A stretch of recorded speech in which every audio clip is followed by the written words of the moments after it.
پاک مہینے رمضان کا یوں تو ایک ایک لمحہ خصوصیت سے بھرا ہوا ہے۔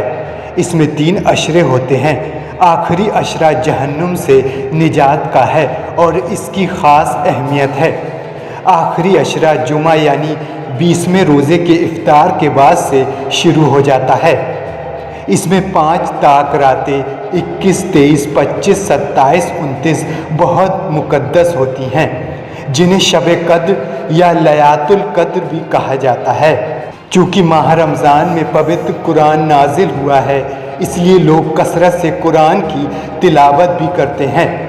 کہا جاتا ہے شب قدر کی رات 1000 راتوں سے افضل ہے۔ مفتی دانش القادری کا کہنا ہے، رسول خدا فرماتے ہیں کہ آخری عشرہ دوزخ سے آزادی کا ہے۔ یہ عشرہ 21ویں روزے سے 30ویں روزے کی شب تک چلتا ہے۔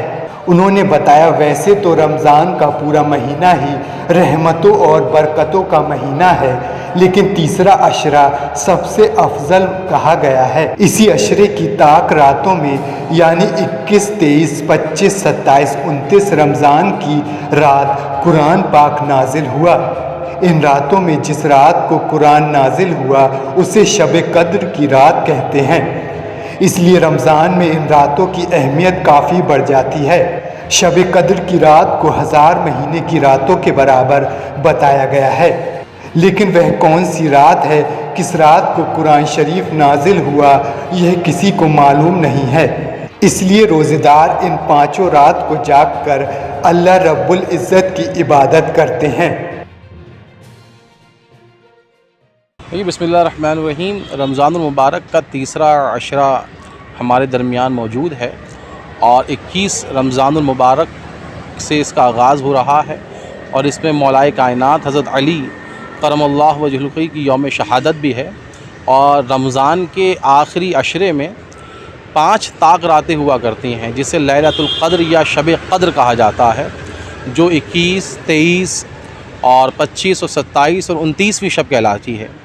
ان راتوں میں رمضان المبارک میں اکثر ہم دیکھتے ہیں کہ لوگ خوب کثرت سے عبادت کرتے ہیں۔ لوگوں کو کثرت سے عبادت کرنی چاہیے، اور میرا لوگوں کو مشورہ یہ ہے کیونکہ رمضان میں قرآن نازل ہوا ہے تو اس کے آخری عشرے میں خوب کثرت سے قرآن کی تلاوت کی جائے، اور سمجھا جائے کہ جو قرآن محبت کا، امن کا، بھائی چارے کا پیغام دیتا ہے، اور یہی قرآن ہمیں آپسی اتفاق، اتحاد سکھاتا ہے۔